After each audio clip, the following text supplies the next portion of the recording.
Olá, tudo bem? Saúdo você com muita alegria, paz, saúde, sinergia. Aportamo-nos agora na quinta estação de nossa jornada. Ao chegarmos nesta paragem, descortinam-se para nós as belezas, o fascínio e o encantamento do mundo grego, dessa civilização helênica que encantou e continuará encantando gerações e gerações. Ao adentrarmos na história grega, teremos a oportunidade de observar melhor o amor e a paixão que os gregos tinham pelas artes. E quando falamos em arte, aflora, desde logo, uma pergunta: a oratória é arte, técnica ou dom? Que tal descobrirmos isso juntos a partir de agora? O dicionário nos diz que arte é uma palavra de origem do termo latino ars, que significa técnica e ou habilidade, e pode ser entendida como a atividade humana ligada às manifestações de ordem estética ou comunicativa, realizada por meio de uma grande variedade de linguagens, tais como arquitetura, desenho, escultura, pintura, escrita, música, dança, teatro, cinema e oratória, claro.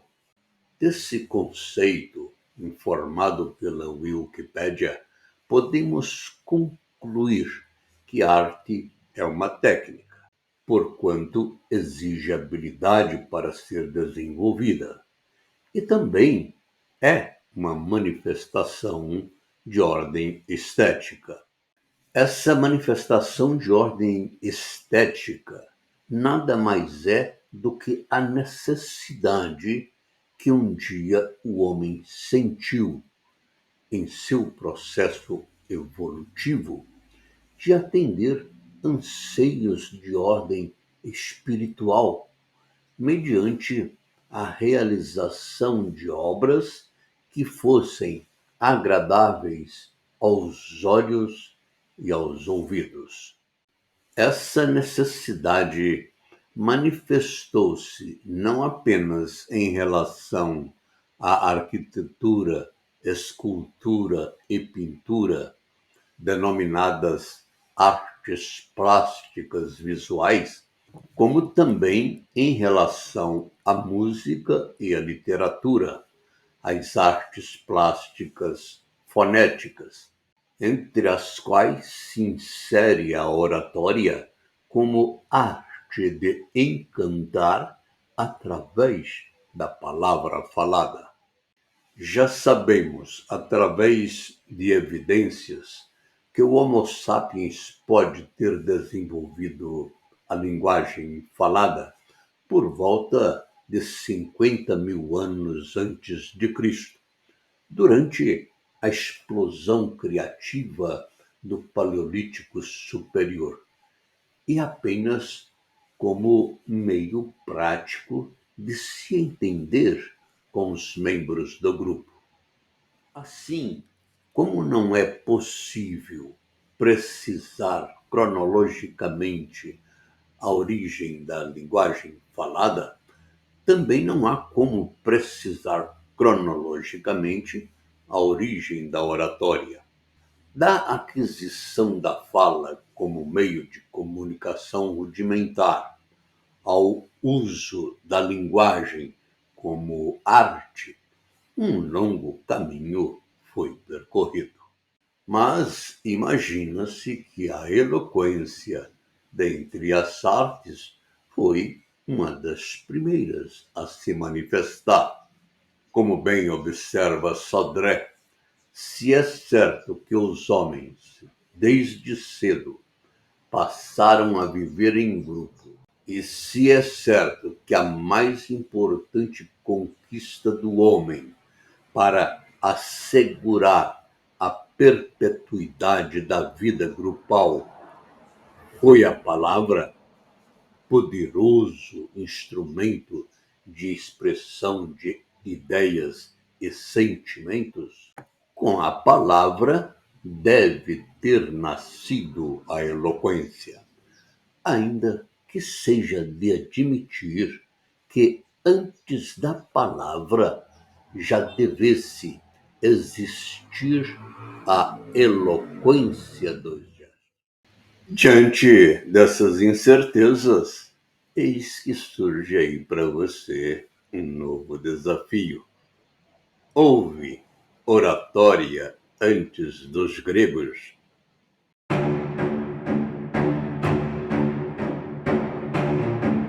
A resposta é sim. Mesmo antes do seu surgimento de forma sistematizada lá na Grécia, já se tem notícias do uso da palavra persuasiva, como, por exemplo, os registros sobre a oratória sapiencial do rei Salomão. O rei Salomão nasceu em 990 a.C. e morreu em 931. Foi o terceiro rei de Israel, filho de Davi com Betsabá. Governou durante 40 anos. Foi orador, foi escritor. Atribui-se a ele, por exemplo, a autoria de vários provérbios e também do livro Eclesiastes, livros sapienciais da Bíblia. Também a ele é atribuída a famosa história de duas mulheres que foram ao seu palácio reclamar a posse de uma criança. A narrativa é que duas mulheres tiveram filhos ao mesmo tempo e o filho de uma delas morreu, razão pela qual a mãe da criança morta trocou seu filho pelo filho da outra mulher, enquanto ela dormia. De manhã, ao perceber a troca, as mães começaram a discutir. Foram então ao palácio do rei Salomão, onde contaram-lhe a história. Salomão, ouvindo a narrativa, mandou chamar um dos guardas e lhe disse: corte o bebê ao meio e dê um pedaço para cada uma. Ao ouvir isso, uma das mães começou a chorar e disse: não, não, eu prefiro ver meu filho vivo nos braços de outra mulher do que morto em meus braços. Enquanto a outra mulher dizia: para mim é justo. Salomão, reconhecendo a mãe na primeira mulher, mandou que lhe entregassem o filho. Conhecido pela sua sabedoria, Salomão também é lembrado pela sua oratória romântica e sapiencial. E aqui você poderia perguntar: mas como falar em oratória de Salomão se a oratória surgiu na Grécia cerca de 400 anos depois da morte do rei de Israel? Em verdade, o que ocorreu na Grécia, e logo, logo falaremos disso, foi a sistematização da oratória. Isso não significa, em absoluto, que antes não tenha havido quem fizesse bom uso da palavra, como é o caso de Salomão, que não apenas usou a palavra com arte e sabedoria, mas também dela falou em seus provérbios. É difícil imaginar que alguém admirado pela sabedoria, também não possui-se a habilidade para a expressão verbal. Como difícil é negar a importância que já se dava à arte de falar, explicitamente revelada através dos provérbios. Outra evidência antes do período clássico da Grécia são os poemas de Homero, através dos quais chegam até nós as notícias não só das cruentas batalhas gregas, mas também a eloquência dos heróis que manejavam as espadas. Na Ilíada de Homero estão escritos os seguintes versos: os deuses não concedem a todos os homens seus amáveis dons, as prendas do corpo, a sabedoria e a eloquência. Há quem tenha um exterior mesquinho, porém, um Deus coroa de beleza as suas palavras. À sua vista fica maravilhado o povo. Expressa-se com segurança, doçura e modéstia. Domina a assembleia. Se passa pela cidade, todos os contemplam como uma divindade. Como se vê, os versos de Homero colocam em evidência o valor que era atribuído à eloquência e a quem dela fazia uso. No poema Odisseia, é Odisseu, príncipe e guerreiro homérico de grande sabedoria e mais conhecido entre nós como Ulisses, quem vai dizer: na escola da vida aprendi eu que a palavra e não a ação governa o mundo em toda parte. Os dois poemas homéricos revelam em diferentes momentos quão importante já era para os gregos do século VIII a.C. o falar bem, o expressar com clareza, ter o domínio da fala. Importância que é ressaltada por Henri Irénée Mahut em sua obra História da Educação na Antiguidade, onde se lê, abre aspas, entre tantos testemunhos que atestam a presença de Homero, a cabeceira de todo grego cultivado, como a de Alexandre em Campanha, ressaltarei a do Banquete de Xenofonte, onde um personagem, o Nicerato, nos diz: meu pai, desejando que eu me tornasse um grego completo, forçou-me a aprender Homero. E assim, até hoje, sou capaz de recitar de cor a Ilíada e a Odisseia.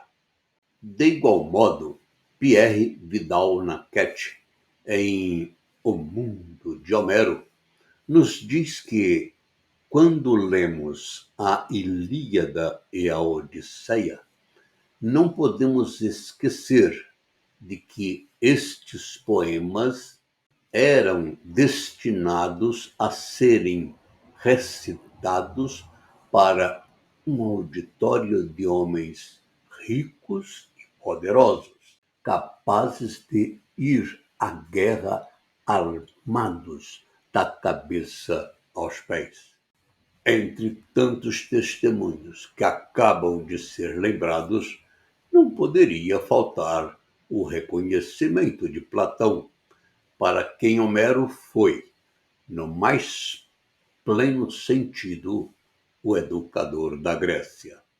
Os registros históricos permitem concluir que o ideal de homem grego, nos tempos de Homero, levava em consideração sua condição de guerreiro bom belo, corajoso, virtuoso e admirado pelos deuses.